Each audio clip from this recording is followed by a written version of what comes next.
want to start off with, if this was back in the 60s, you know, I say all power to the people and you say back to me, I say power to the people, you say all power to the people.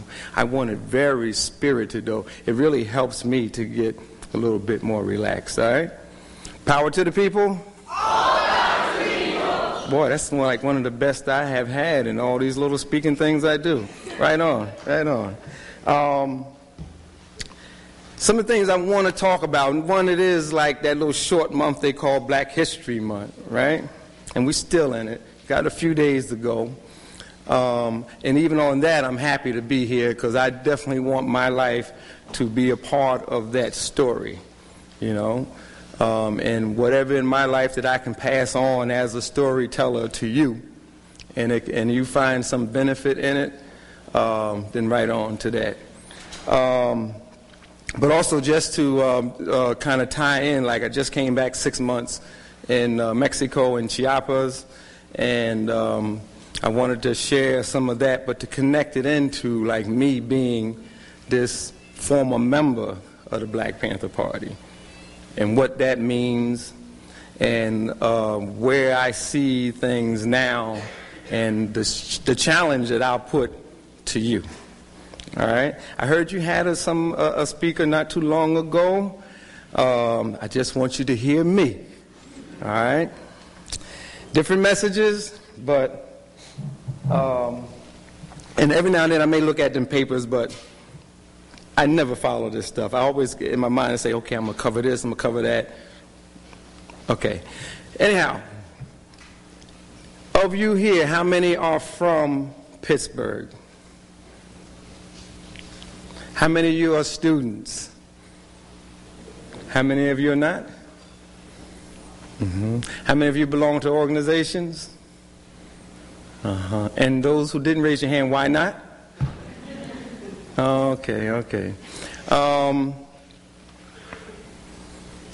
I'm 51. I just had a birthday on the 16th. Thank you, thank you. Presents, it's not too late to get presents. My quota's over there. You can, you know, financial contributions also. And I was one who never really thought that I would make it to like 51. In fact, I didn't think I was going to make it to 20. And that was just, you know, the times. You know, I am definitely a product of the 60s. And what that meant was that, you know, that revolution, that talk, that spirit, it was there. It was thick in the air, not only within the United States, but in other parts of the world. People who had been oppressed were fighting back. And thanks to the technology of the United States and I guess the world in general, communications made it possible for us to see what was going on in other countries. So it was always very inspiring when you could turn on that little black and white television set, because I remember the first television sets we had was black and white, color hadn't came in yet. But to see people who were fighting in other places, like whether it was South Africa, Palestine, Latin America, Che Guevara, all of this stuff was like very, very exciting. Now, being born in 1954, this means like 1960, I'm like from 6 to 1970, 16, you know, this was like my formative years, you know. So all this stuff happening had a very, very lasting impression on me. At 13, 1967, there were rebellions all over the United States. And in my hometown, Plainfield, New Jersey, which is a small town, 50,000 people, very racially divided, there was a rebellion.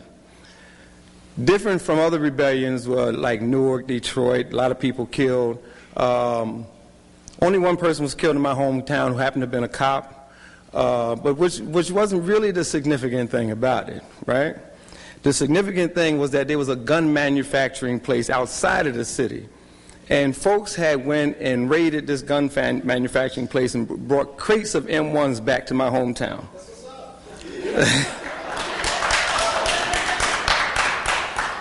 And they ran the police out. And they kept the state troopers out, and it was only when the National Guard came in with the armored cars and stuff like that, that for at least 6 days, folks was holding down, like liberated territory in Plainfield black community.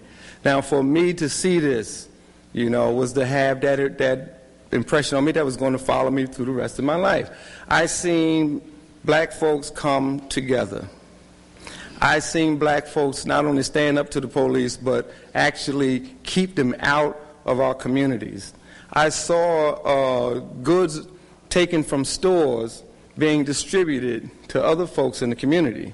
Now, when you turned on the newscast, of course, said that these were rioters who were looting, but that's not what it looked like to me on the ground level. To me, it looked like they were taken from them various stores that had always treated us very bad, and prices are very high, and anytime you had a beef, the first one who's on the scene is the police, and they never take your back, but they're going to take the store owner's back. So a lot of that made sense. But it was also, what was significant about this 1967 rebellions in my hometown in particular, it was a break from a lot of the ways that black people have fought back, right? Where the civil rights leadership was saying, like, you got to exercise patience, you got to be willing to negotiate, you got to be willing to compromise, take things piecemeal, little freedom here, little freedom there. And at this period that I was coming up in, folks was quicker to say no. After 400 years of begging, legislating, crying, accepting piecemeal measures that really never ended up giving you anything, no. We want total change. So the words wasn't so much civil rights anymore. You started to hear words like human rights. But you also started to hear this one word about revolution. And you started to hear this other term about black power. And they was there. Everybody was talking about them. Even before Huey P. Newton, Stokely Carmichael, H. Rap Brown, Student Nonviolent Coordinating Committee was changed its name to Student National Coordinating Committee.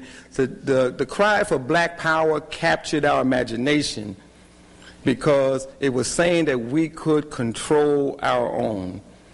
And with Malcolm's words, who had been killed 2 years earlier, by any means necessary began to make sense, right?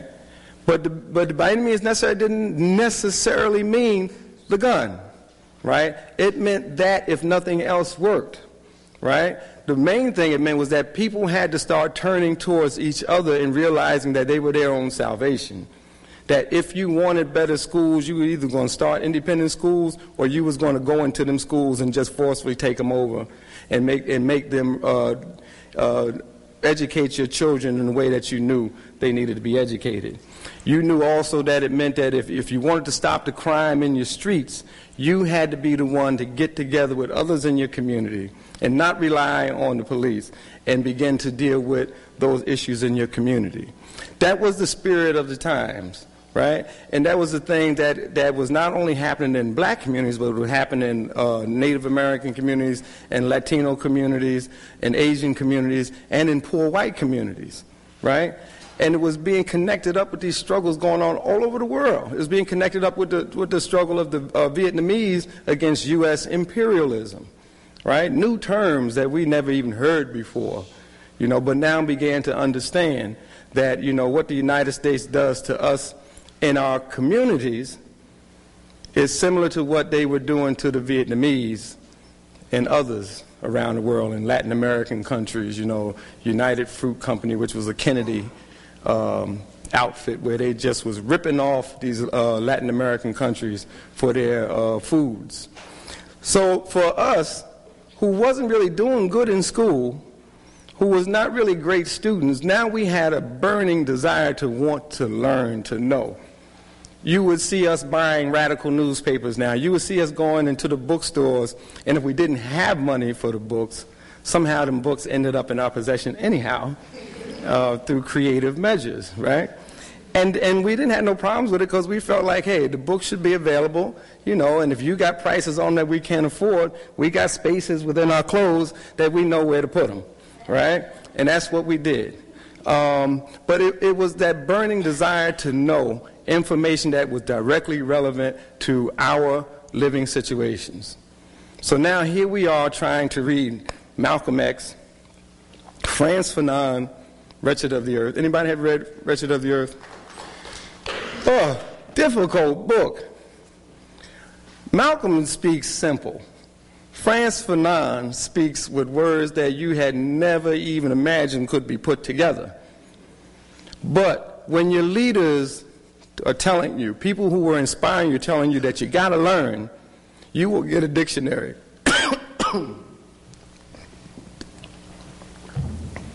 You'll get a dictionary and you'll hook up with the others in your group or who are like-minded, and you'll teach each other as best you can.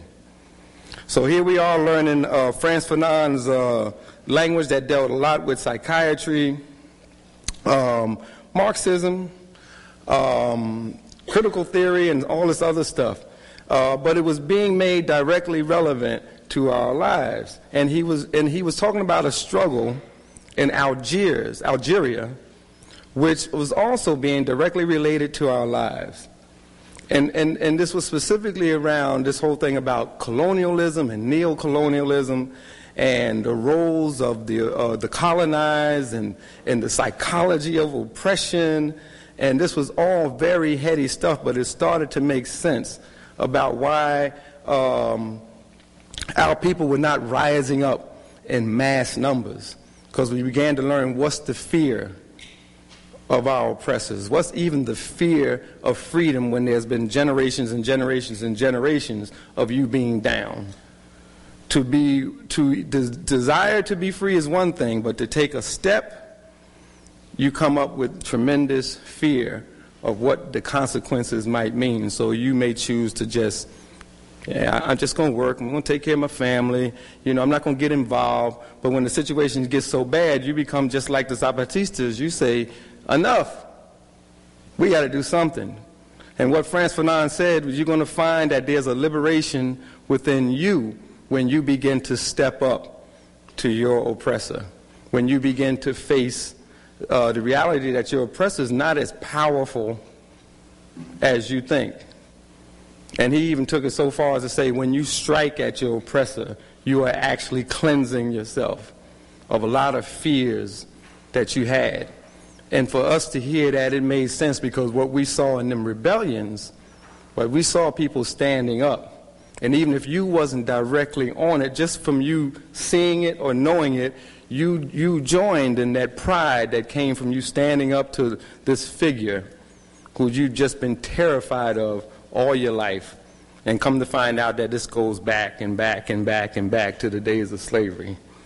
So here's this generation in the 60s that is coming out very bold and audacious, saying that we're not taking it anymore. Out of that kind of atmosphere, you get groups like the Black Panther Party, right? Big respect for the Martin Luther Kings and the other figures who put their lives on the line too. But for many of us, we just could not see not only the discipline that it took to sit in a nonviolent protest and get spit on, kicked, and flushed down the street with giant water hoses, but a lot of us was like, no, we're not going to take it. We're going to fight back. And the Panthers was saying, not only are we going to fight back, but we're going to organize our people in ways that it has never been done since the days of Marcus Garvey. For me, looking for a way to fight back, the Panthers made sense. And I'm not going to lie that there was some attraction to the Panthers because of that black beret, that black leather jacket, that powder blue shirt, the black pants and boots, and the weapons that we all thought that we would get in joining. But it was the fact that we had heard that they continually stood down the police, and that they were actually organizing free breakfast programs, that they were actually organizing liberation schools, that they was walking into the Sacramento state capitol demanding changes in the laws, and they was doing it in very militant ways. And a lot of us are like, that's what I want to do. That's what I want to do. Some of this I'm going to tie into the Zapatistas, but just to give you that little background. One of the things we were to learn in coming into the Panther Party, who saw the film the Panthers, the movie? No, really? Not that many? Well, when are you going to rent it? Those who haven't seen it. Now, I'm not saying it's a great movie, but I think for those who maybe don't know a lot about the Panthers, if you want to get some kind of idea of what it was like, the movie is okay. Everybody's got criticism about anything that comes out, but I think as a beginning it's good. Anyhow, the reason I bring that up is because what you see in the movie is that when they're starting to recruit, there's some individuals that come into the room full of people ready to join, but there's some individuals like, listen, just tell me where the guns are, right? Because that's what they wanted. They wanted to know, like, I just want the guns. Give me the guns so we can really throw down. And what the Panthers told them that this isn't about the guns. Yes, we are the Black Panther Party for self-defense, and we are an armed group because in California the state laws give us the right to carry weapons in public, openly, right? But they explained to these individuals that it's about the organizing, and it's about specific organizing to help bring about political power for the black community so that we can determine our own destiny, politically, economically, culturally, socially, right? And when them individuals heard that, and it was understood that it was about some work, they didn't stay. They left. But those who stayed in the room understood that this was a revolution about work, right? And so those who stayed signed up and they became Panthers. And the reason I tell that story is because, like, when me and my closest friend, when we finally located Panthers in our area, not in our hometown, they was in Newark and New York, the thing that we was hoping to get was the black beret, the black leather jacket, the pants, the boots, and the weapons, you know. And we were like, what, 16, 17 years old. At the time, the Panthers had already gave the orders, the leadership had gave the orders that because there were so many incidents of confrontations between Panthers and police and Panthers who had gotten killed, that the order was to stop wearing the uniform, which we didn't know. So our first little disappointment was we're not getting the beret, you know. Okay, but is that why we came there? We took our disappointment. We went to political education classes, which was what we were required to do, right? What we were to learn in political education class was what it meant to be a Panther. And that came down to what was it to be a servant of the people, and what was it to learn about what revolution encompassed, not only in terms of the community organizing, but what was that broad picture like? What kind of new society were we talking about? So we were going to learn Karl Marx. We were going to learn, because required reading was also the Communist Manifesto. But we were going to learn what was motivating other struggles around the world that wasn't choosing a capitalist system. So it was teaching us some things that was like, this is the essence of what it is to be a Panther, right? And the gun was a tool, you know, and was supposed to remain a tool, you know. So now we're like 16, 17, and we are like 6 months later, we're Panthers. And we start organizing in our hometown. Doing so well that we had established an office, a clothing program, a lunch program for children, and we're very active in the high schools. I had ran for vice president of the student council, and my closest friend, he was one of the leaders of the Black Student Union. High school, I don't even know if they have black student unions in high schools today. But the times was just such that even teenagers was finding ways to get involved because teenagers understood what was going on. And we knew we had counterparts in other struggles around the world that young people understood. I made this really great speech that was based off of Eldridge Cleaver writing. I don't even know how I even won, but the next day when the results came in, I find out that I'm the vice president of the student council. You know, never thought it was going to happen. The woman there was a woman, we was all teenagers, but there was a young teenage woman who was not part of our group. She was the president, but very political. First time in playing for high school history, only one high school too. you had people who were very political and progressive in the positions of president, vice president. And then with the Black Student Union, our school was like coming together to be this little radical space. At the same time that our community programs was working, something happened, right? Some of the things we were to find out later. But what happened was that a cop had got killed behind a church. And this is a church where they did bingo and stuff like that. And it was probably a robbery, maybe a robbery that didn't go the way it was supposed to. But anyhow, this cop gets killed. What the police do is they use this as a way to get me and my closest friend, who we were the ones that organized this Panther thing, off the streets, right? To back up a little bit, one of the ways that we used to finance our free lunch program for the kids, because a lot of it was during the summer, we used to do burglaries. And as Panthers, we wasn't supposed to do burglaries. There was like strict rules. You don't do crazy, stupid stuff. But we were teenagers, right? And we saw ourselves as Robin Hoods, you know. So you go into the little wealthy white neighborhoods and you break in, you get goods, you take them to the fence, you get monies, you go to the supermarket, you get food, and there's your lunch program. That's what we did. On one of them occasions, we had got caught. So we got a court date. And it was on the occasion of going for this court date for the burglary that as soon as we walked into the court, police swarmed on us and arrested us at the court and charged us with the murder of the cop. Clearly, to get the two most active Panthers off the street. 17 years old. What are we doing? We're organizing our people. What are we doing? We got a free lunch program. We got a liberation school. We got a clothing program. We're trying to bring political awareness to the high schools and to folks on the street.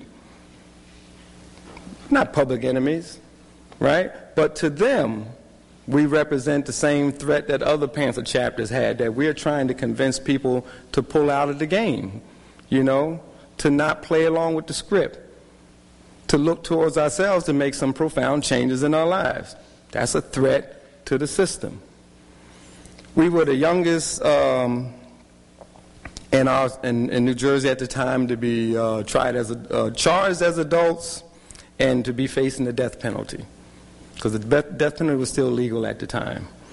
And the prosecutor had made it clear that if found guilty, that we would get the death penalty. We was in jail for 14 months. The last 4 months was the trial. But during that time, the United States Supreme Court had knocked down the death penalty, so even if we was going to get framed on this successfully, we wouldn't have been facing the death penalty. But we were lucky to have good lawyers. And our lawyers were able to show that these little 4 teenagers who they had picked up off the street, took down to the station and made them pick out me and Jihad's pictures. If they wasn't able to show that, and if it wasn't for the fact that one of our best friends' mothers came forward, who remembered where we were at the time, which was at her house because she cooked, we would probably be still. I don't want to say we would probably be still, because we was really about escape wherever we went. So I would like to think that wherever they put us, we would have successfully gotten out of there, you know. Because you're young, you know that the world is open, right? Young people, you know, possibilities. Sometimes you get old, you get kind of set. Young people, that's why young people make revolution. Anyhow, the deal is this. When it went to the jury, we didn't know how it was going to go, because the prosecutor he had the 4 kids, and then he had our literature. And they raided our houses, and certain books I had stuff underlined. And one of the things I had underlined in this book called War of the Flea was about ambushing police, Molotov cocktails, you know, and stuff like that. So the prosecutor takes it, blows it up real big, shows it to the jury and says, see, this shows state of mind. If he underlines this, this is what he's thinking. This is why they killed the cops. All right? Our lawyers were able to demolish that. Right. But still, because of the times, we didn't know whether the jury was going to buy it or not. But on the day that they came back with the jury, it was just so lucky that they were convinced of our innocence. and we got acquitted. But from there, it was like out of the hometown, there's threats against us, our family was nervous, but 6 months later, I'm back organizing the Panther thing again. But at the time, the New York chapter and other chapters was under heavy attack from the counterintelligence program. We're losing members, so I started back and forth between New Jersey and the Harlem office. At the time, also, because of these attacks, the Black Liberation Army, which was like a little secret branch of the Black Panther Party, went more into operation. But out of that, there were some people who were captured and were facing the death penalty out in California, but they were in New York at the time. And folks wanted to get them out because they was like kind of like leadership folks. There was a point where someone approached me and asked me that would I become part of a cell of the Black Liberation Army with the specific mission of trying to get these 3 individuals out of the Manhattan House of Detention. And at the time, I'm like 19 years old. All right. This is all within this short period of time. And I had to do some thinking because my partner at the time, too, was pregnant. And at 19, I felt like I had to make these major decisions, maybe the most major decisions of my life. 19. My friends was already like, some had already went off to college, and others was working, you know, school is all over, and just trying to live their lives. But here I am, getting ready to make a decision about whether I'm going to go underground or what. But even though we knew that movements in the United States were suffering, that the attacks had discouraged a lot of people from to keep it going, that they were dropping off, we knew that we wanted to still do something to keep the spirit going. And for a lot of us, it meant going underground. Because we know that in other struggles, the underground had that kind of motivational influence on people. But the other thinking around it was that, well, revolution is still doable, and it's still right around the corner. Right? We still believe we could do it in our lifetime, not only in our lifetime, but maybe within the next 5 years, if we can just keep it up. And my thinking was that, okay, if I go under, I know I'm not going to see my family anymore. I know I'm not going to see my partner, which means also I'm not going to see this child when this child is even born. But maybe we can rebuild these movements and we can win. And if I should be the one to sacrifice, you know, like Che say, you know, if I should die, you know, let my death be welcomed as long as it's in the service of the people. That's how I felt, right? So I made the decision. A week later, I was back, and I'm telling this person, like, I'm here, I'm ready to join, I'm ready to go under, but also I'm coming with a friend, right? And I came with someone, I'm 19 at the time, my friend was even a year younger. But we understood and we believed that we could do this, we could keep this movement going, that we would be joining the ranks of others who were already underground, already connected up with other movements, and that if we could just maintain, people would regain that motivation and they would rebuild these struggles. Right? This is like the early 1970s. All right. So I'm under. And in the attempts to get these individuals out, I don't know if people are familiar with New York City. Probably everybody's familiar with New York City. Is people familiar with the Tombs? Okay. The Tombs was the place where they were holding these individuals. They was also on trial in the Tombs. A very massive concrete steel structure. Police all around. You know, court guards all around. Right? The first thing that we did, it didn't necessarily work. It's a story and sometimes funny. But the second thing, well, what happened to the first one was that we had information from the folks inside that there was a tunnel that led right up under the tombs. And that if we could get to this tunnel, we could get right up under the tombs and figure out some way to get them out, be gone. Okay. In our efforts to check this story out, we had to go down to the area of the tombs, lift up this manhole cover. Someone goes down in there to see if this was true. It wasn't true. But at the same time, in the wee hours of the morning, John Doe citizen, was somewhere looking, and they see these black folks in this area where they ain't supposed to be, and they call the police. So here comes the police while someone is still in the sewer, So we all get arrested. The newspaper called us the sewer rats, all right? But the next day, the paper come out. It also said that the building right outside of where we were was a city building that housed all the plans on every prison in New York State. That we didn't know. Wish we had knew that before. But one of the reasons I even share that is because my belief is that you have to be daring to bring about changes.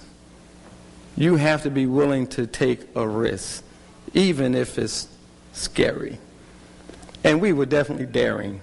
I would even say crazy. And I will even say that crazy people are the ones who make revolution. All right? So anyhow, we're locked up 3 days. They can't charge us with anything but tampering with the sewer cover. Right? So we get out. So the next thing we have to do is figure out another way to get them out, because their time is getting short. Once their trial is over in New York, they're back to California, the death penalty. California they had brought their death penalty back. They were on trial every day. We would go visit them. We would, when they were brought back to the jail after the day was over, we could bring them food. On this particular day, when we came in with our bags of food, we didn't have food in the bags. All right? What we had in the bags was a acetylene torch, weapons, and some other equipment, because we were going to get them out of the visiting room itself. And we went every day because we wanted them guards to just see us every day, have our little chit-chat, get relaxed. Okay. And that's what they did. So on this day that this happened, instead of us giving them the bag with the food, because we would give them the bag, they would always return the bag. This time, instead of giving them the bag, we opened the bag up and we pulled out our weapons. Right? Took the guards, there was 2 of them on our side, handcuffed them to the toilets in the bathroom, which I say was the appropriate place for them. Right? And then we went to work. It's a solid wall, solid metal, and there's these glass windows, and then there's the phone. You talk on the phone, you see them. We had to cut a hole, or at least we attempted to cut a hole big enough for them to be able to come out. And statute of limitations ran out on the story, so I always share the story, right? And I share the story also because I want people to know how daring we were. And I want people to know that today, tomorrow, whatever, daring people, crazy people bring about changes. You got to be willing to do it even when you're scared. Nothing changes when you let the fear control you. All right? So anyhow, we're cutting. I'm cutting. And we cut square. And there's about this much to go, and the oxygen tank ran out. And if you know anything about oxygen tank, acetylene cutting, it's the oxygen that actually cuts through the metal when that fire is on it. So when that happened, we couldn't cut anymore. But in some of them other spaces, the metal was so hot it would drip and almost kind of reseal where you had just cut. So we couldn't kick it, we couldn't. One person wanted to shoot it, but the other side, the prisoners had already taken care of the folks on the other side. And there was other visitors in here, I should tell you, right? This gotta be typical of New York City, that they went right ahead with their visit, right? I mean, and I can laugh now because it's like, I am cutting. They might glance over at me, but then they're going back. And I know, and we know that if this is successful, it's not only the 4 of our folks coming out, we know their visitors are coming too. Okay. Now, whether they're going to come for the long ride, I don't know. But, okay, we're going to take them out of here, too. But they may have to figure out something later when we have to drop them off, unless they're ready to join, right? But anyhow, so it didn't work. And when it was obvious that we wasn't going to be able to get them out, it was a very, very hurting scene because, one, I mean, like, damn, they're facing the death penalty. Then, two of the women who were in our cell, it was also their partners who were on the other side. So it was not only very political, it was very personal, right? And they had kids, kids who were already somewhere else, so that when they're out and we're gone, they could be reunited, because there was families underground. It wasn't just individuals, they were families, So we had to go, and we left the same way we came in, as easy as we came in, and we were gone out of the state, and when they were able to figure out what was going on, we were gone. So my family always got this story about when I'm missing for a few days, how do they find out where I'm at? They turn on the news, So if they turn on the news and here's something. Michael Alston, and some other people attempt to break out Black Liberation Army terrorists, I forget some of the one word like that, from the Manhattan House of Detention. So this is how folks knew what it was. This is how we were hoping, if successful, we could have gotten these individuals out and put a little spark into the movement, because these individuals were very respected, but we didn't. So it meant that we just had to go on, and now we were totally underground. During the course of a bank expropriation, because we didn't call it robbery, because it wasn't illegal for us, When you feel like your people been in slavery for 400 years and they have totally exploited you, you ain't stealing when you go into their banks to get money. You're using their money for good purposes. You're going to finance the revolution. So during the course of this bank expropriation and this Wild West shootout through the streets of New Haven, 3 of us were captured. We were given like 45 years. All through that time, we were trying to get out. Some folks were successful, some wasn't. I wasn't one of the ones successful. But the idea of revolution and the determination to still make it happen was what we lived with and how we carried ourselves every day in prison. We organized in prison. We had study groups all the time plotting on how do you get over the wall, how do you get over the fences, And sometimes it worked. If people know the story of Assata Shakur, sometimes it worked, And it has to be that kind of daringness, because you understand that when people lock you up, they're not going to be nice to you. They have no intentions on letting you come back out, and do the same things you did before. It's like letting Nat Turner out, It's not going to happen. You're going to let Harriet Tubman out. Harriet's going to be back and forth getting other slaves. You're not going to do it. So we free ourselves. We do not rely on anybody. But that was our thinking, that was our spirit, that was our attitude. And a lot of times that happened in a sort of isolation, because a lot of folks in the movement didn't even support us. We had to pretty much do that on our own, and except for folks like Weather Underground and others who are always, in our corner. And a lot of the black nationalist groups who are always in our corner, who looked at us as their army, Other than that, we were very isolated. But anyhow, during that time and period, I learned and I learned and I learned. I read and I read and I read.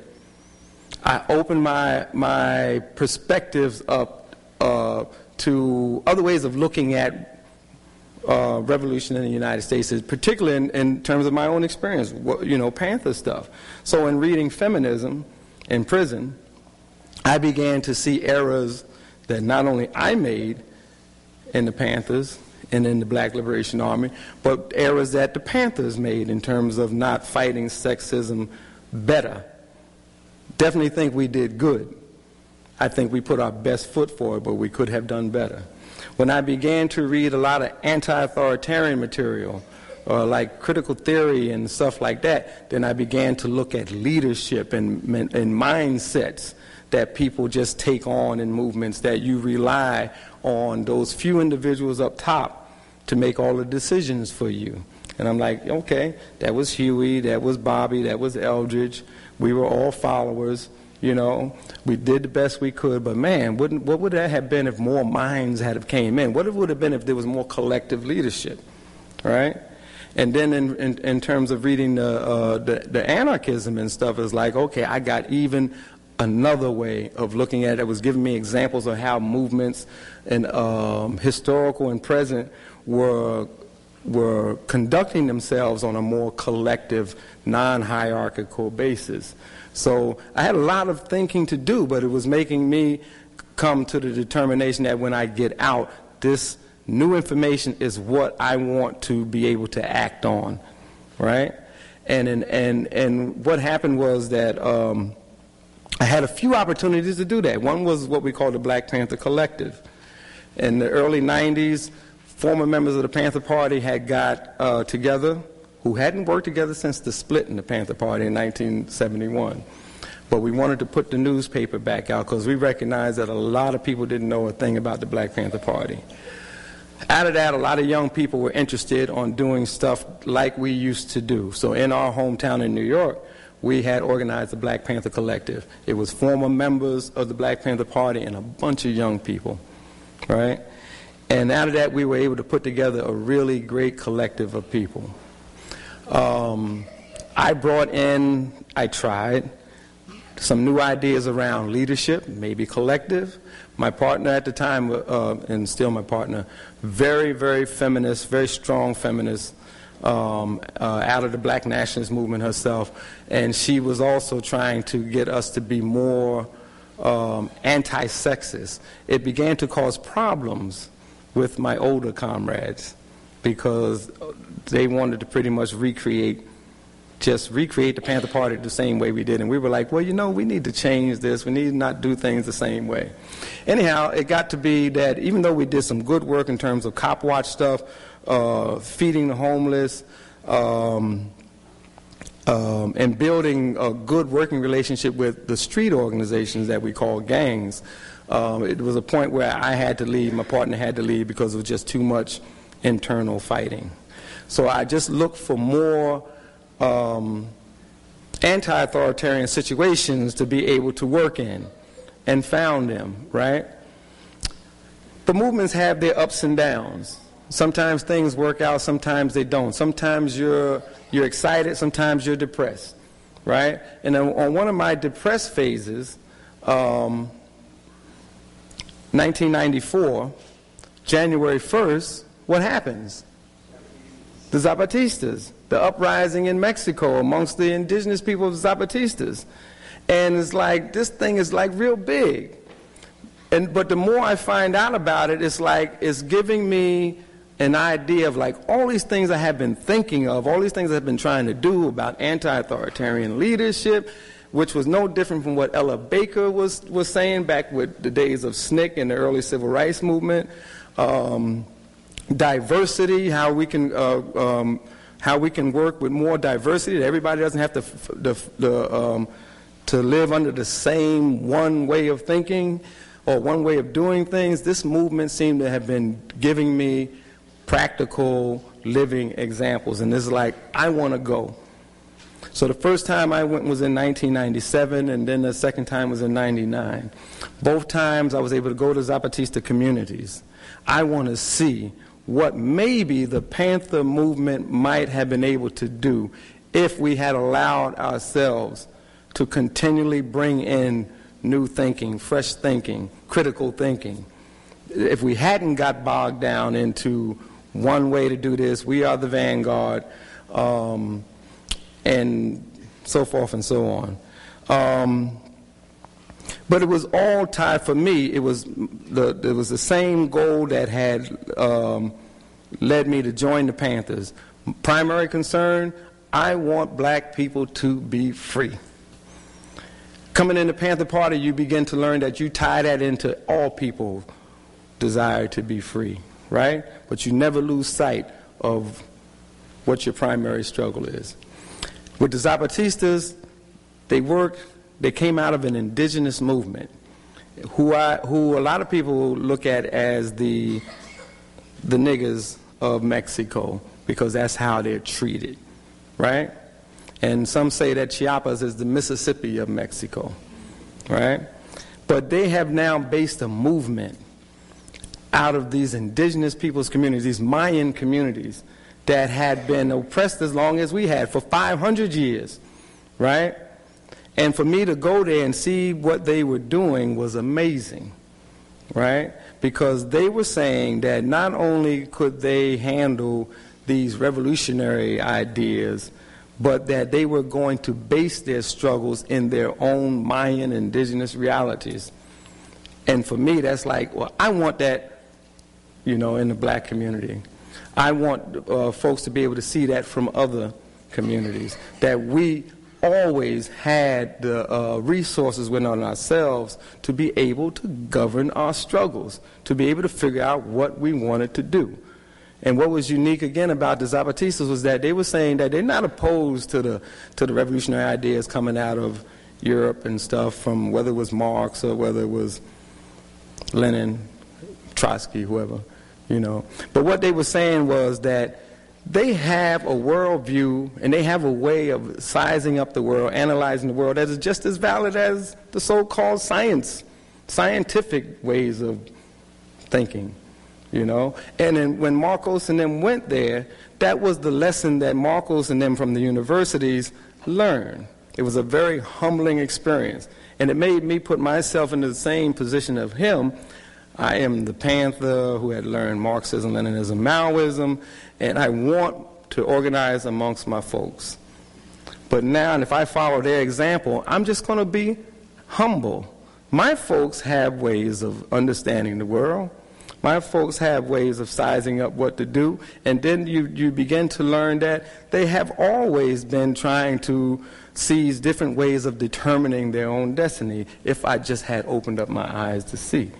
And that was the whole thing about the Zapatistas. They were doing these very simple things in terms of snatching back facets of their own lives. They just decided that they're going to do it on a bigger scale now. They're going to do it under the umbrella of the Zapatista movement, right? So what it was for me, though, is like, how can we do the same things here? On this last trip, right, the last trip was so important for me because the reason I went was because I have been this revolutionary since I was 14 years old without really a break. So what is it, like 36 years, right? Never would admit that I'm burnt out. Just, you know, going on, and you realize you're doing stuff almost on automatic, that you're really not into it. You need to take a break. It was a big step for me to admit that, one, I needed a break. Then the next big step was when we actually got tickets to get on that plane and go to Mexico. But I went because I needed to, like, figure out a way to be more productive, to be more a contributing factor to what I had learned from my Panther days up to that very moment, to be able to share with others. A part of this, even with me speaking, is part of that was like to be a better speaker, to be able to tell my story more so that people can get something. To realize even that storytelling was important itself, was an old way that we passed on information, that now we had gotten so sophisticated that everything has to come through the paper or the internet or whatever. Face-to-face stories, you know, what we used to do under the tree, the baobab tree if it was in Africa, you know. People passed on stories, and the youth, from the youth to the adults, got lessons, got hints about what to do with their lives. So me going there was a way for me to actually to save my life, but to be able to come back to contribute my life more.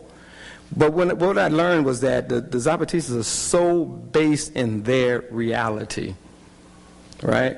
And it blew my mind that a lot of them didn't even speak or didn't speak well Spanish. Did you know that? Have anybody been to, who's been to Mexico? Who's been to Chiapas?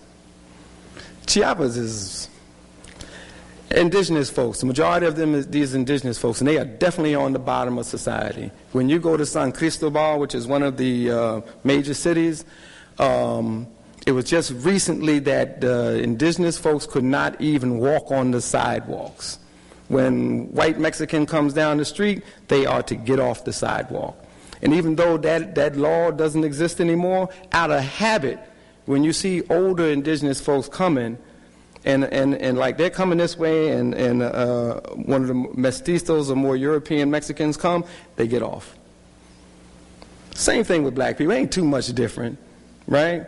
Same thing probably with indigenous folks here too. It's not too much different from what we had been ingrained with in terms of fear and feeling like insignificant to others.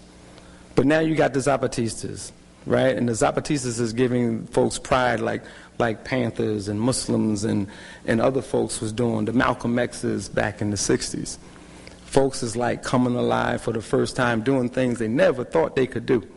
For me to see it, but to see that so much of it comes from their own reality and not them trying to be in the library learning all these sophisticated theories, was the thing that was blowing my mind.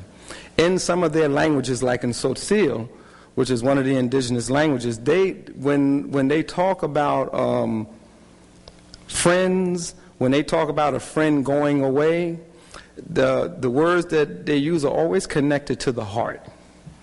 Right? And I'm like, damn, you know, so it's like if you're going away, like you would say something, and I don't remember what it is, but what they're saying to this other person is, when you go away, you're taking a piece of my heart, you know. And I'm like, damn, that's so communal, right? And they do all these other communal things that are just very much about being living from the heart. When they work the fields, when they take care of their kids, everything is, this is what Marcos and them saw, that the way that these people lived was already very revolutionary, right? And it made me think about it right in Brooklyn. You know, as crazy as Brooklyn is, as crazy as Flatbush is where I live, there's always examples of folks who are caring for each other, who in different ways got community going, but they just never connected up. So this was what I was learning. Like, I just want to figure out, how do we connect it? How do we get now Brooklyn, Flatbush, which is primarily people who have been African American, have been here for generations, people recently from Africa, Haiti, and Latin America. You know, how can we now get these different communities within a community to draw on their best cultural resources? And with whatever is available from this technological world, how can we bring it together in similar ways that the Zapatistas did? And the Zapatistas did theirs through 10 years or more of patient community work. The kind of work that I remember from the Black Panther Party. Not the gun, right? And we all got trained in weapons, right? But the things that you remember most about the Panther Party is the patient, day-to-day community work where your life was transformed from working with other people in your community who you had been convinced you couldn't do nothing together, right? What the messages coming out of the black community, niggas will never do anything. We will never unite. We can't do it because we had accepted the messages of this system that we get bombarded with constantly day by day. But now something is turning that around, and now all of a sudden black is beautiful, black is powerful. This becomes powerful stuff. Zapatistas, like being Mayan, now becomes something powerful, right? It is no longer has the negative connotations, that shame attached to it, you know. And so it's like, okay, that's how we got to try to figure out how to make revolution here in the United States, from the very day-to-day stuff that we already do, right? So that we can pretty much affirm people in their lives how they live now. So one of the key things that comes from the Zapatistas is this word dignity, right? that they base their revolution on dignity. They don't base it on like the class thing about, well, we got to base it on the proletariat or we got to base it on the peasantry or something. They say they base theirs on dignity. That what makes a person feel dignified in life and what takes that dignity away. And for me, it became clear that that's their organizing strategy. So working the fields, when they can create fields, whether they grow corn or whether they're dealing with coffee, there's a dignity in working the land that is connected to traditions of people who have always worked the land to provide for themselves. What happens when that's interfered with? What happens when NAFTA comes in, you know, and want to just take all that from them, right? You begin to feel like somebody's attacking your dignity, right? And so it's simple. What you want is to regain the dignity of your life. So what do you got to do? You know, Malcolm's words come back. By any means necessary, I want my dignity back. All right? And that resonates with other Mayan communities, which was why the Zapatistas were able to spread so much, because in every Mayan community, similar things was happening. And now when the voice of the Zapatistas go out, they're like, yes, this is it. That's what I've been feeling. Thank you for putting it into words for me. Thank you for putting it into some organizational form for me. Thank you for creating a movement that I can join that actually tells me that it is about me, right? So when Mayan folks join the Zapatista movement, they see themselves, right? They see their spirituality.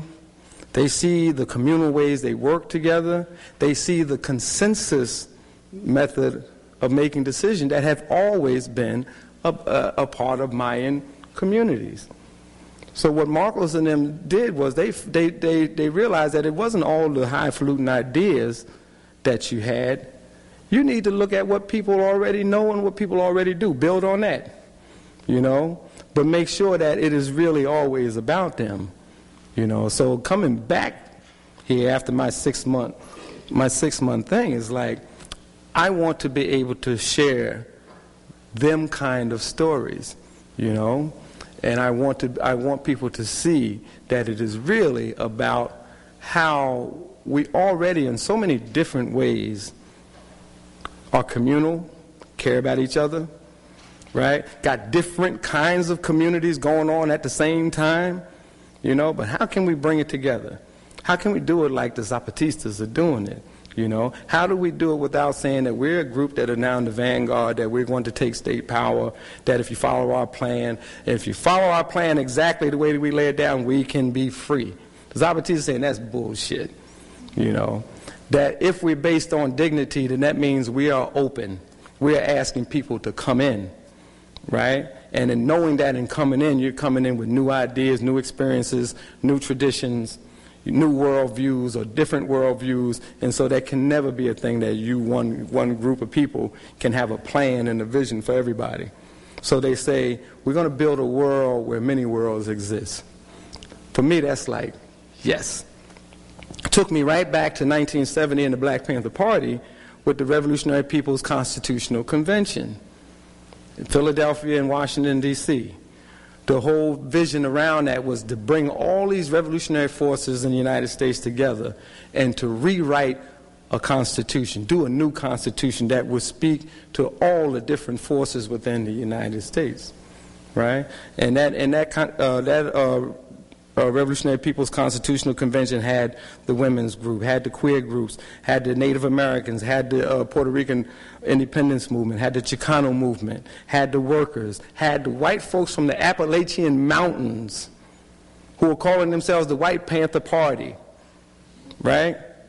All together trying to hammer out a new vision that would take in, you know, these new desires of all these people who realize that they suffer oppression.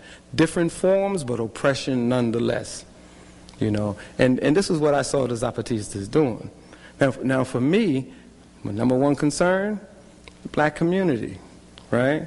And I'm like, well, how can we draw on this community? And one of the things I've come across, and just to share it, and because I'm looking for anti-authoritarian ways, non-hierarchical ways, it made me think about jazz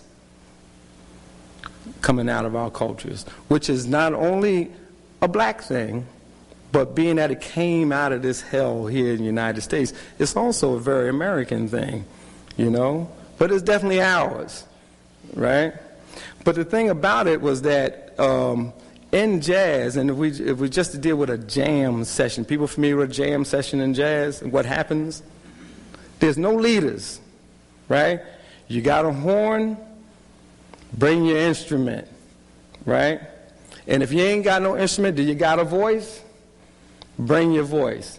You ain't got a voice, do you got feet? Bring your feet. You ain't got nothing, bring your hands. You know, can you snap your fingers, right? And what it's dealing with, what a jam session deals with, is a way for people to make music, but it's a way that people can begin to bring in their diversity for a common cause. But a common cause does not mean that you have to give up the beauty of who you are, right?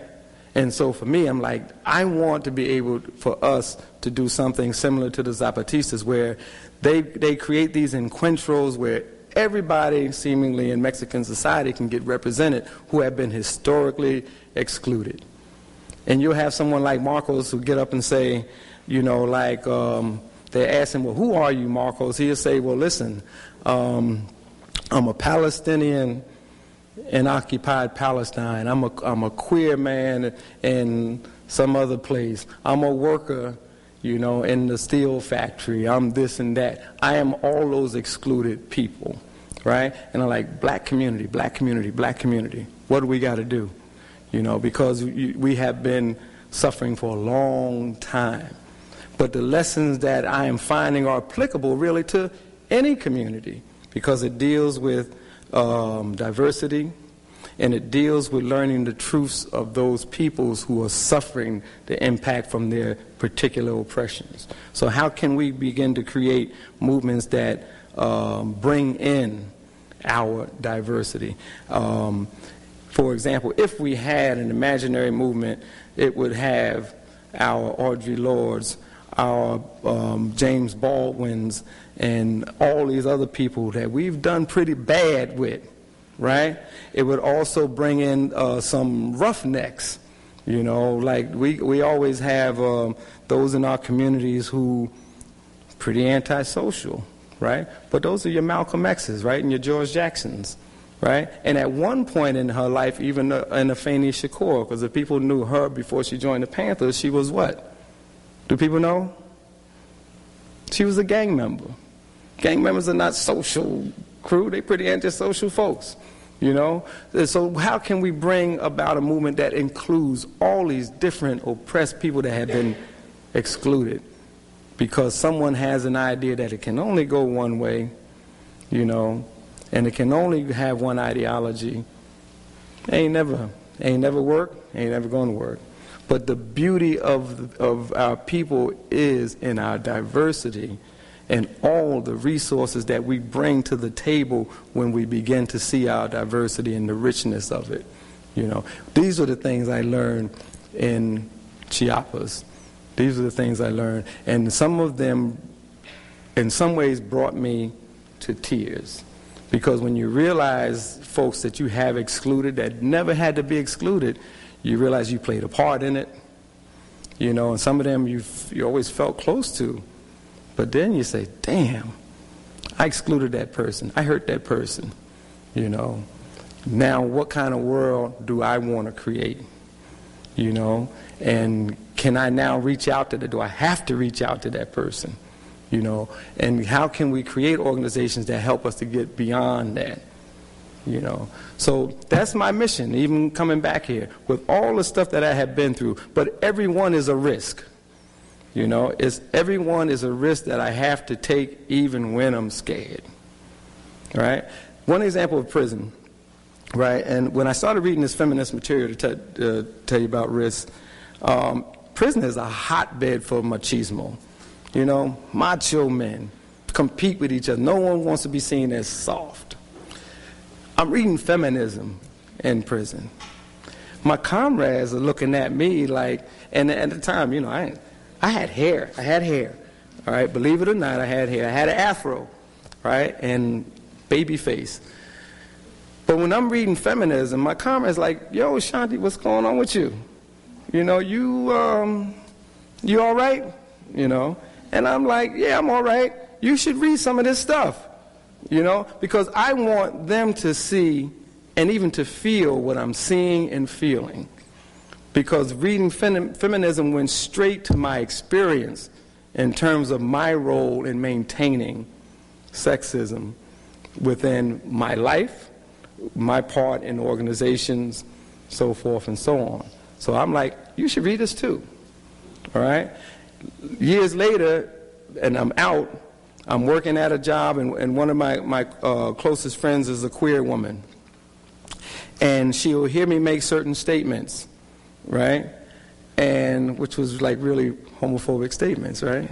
I didn't know, you know, but she pulled my coat. So she gave me something to read, and it was a book called Queer Theory.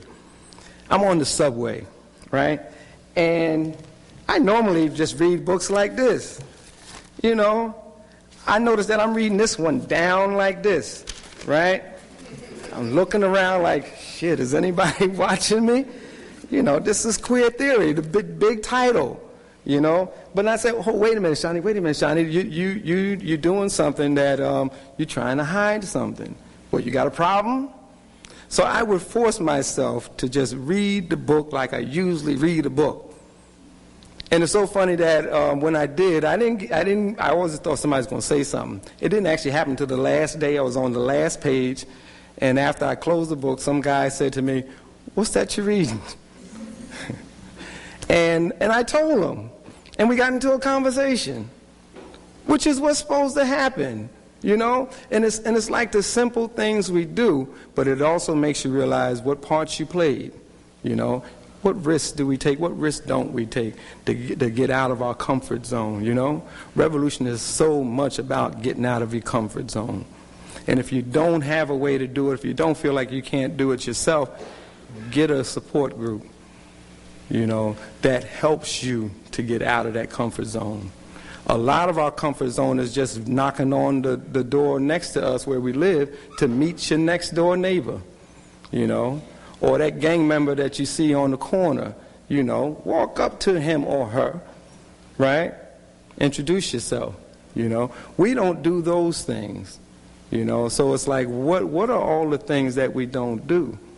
You know, the stuff I learned from the Panthers was how to be a risk taker, how to be daring, right? And it's not in the machismo sense. It's like reading something that you would not normally have read, working a community program that you never had experience doing before, being put in the position of being officer of the day in the office where you had to greet everybody that comes to see what is this Panthers about.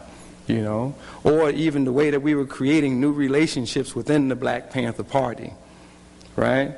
This thing about free love, you know, and that everyone will determine about who they want to sleep with. It ain't going to be no automatic, well, the sisters got to sleep with so-and-so, and, you know, because I'm the leader, you're supposed to sleep with me, you know.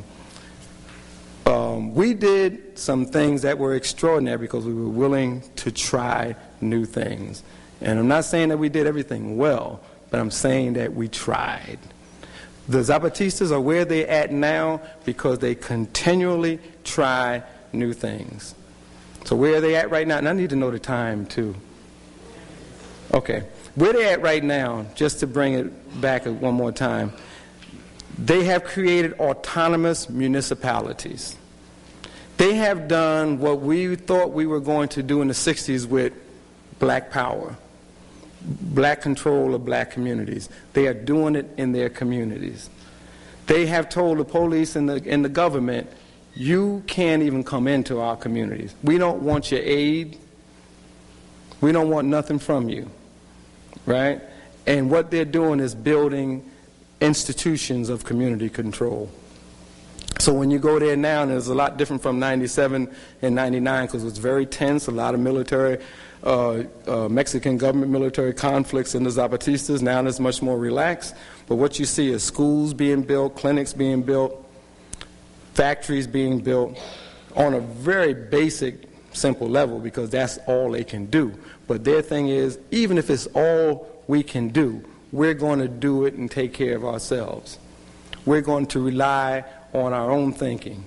We will accept aid from anybody that supports our goals. And they say their goals is to be autonomous, to be self-determining as best they can. You know, and they've got the Mexican government in a situation where the government cannot roll in there and just wipe them out militarily, which they definitely got the forces to do. And they have found, because they found a way to use what they call civil society to keep the Mexican government off their backs. And the only thing that's keeping them off is the image that the Mexican government is trying to portray to the world, that they're this very liberal, good thing, right? So international civil society and national civil society keeps folks in there just watching. And when you're over there, you'll see that white folks from all around the world play this very, very great role. Their presence alone is support of the Zapatistas, because the government know that if anything happened to these white folks who are being observers, it's going to look very bad for them, right?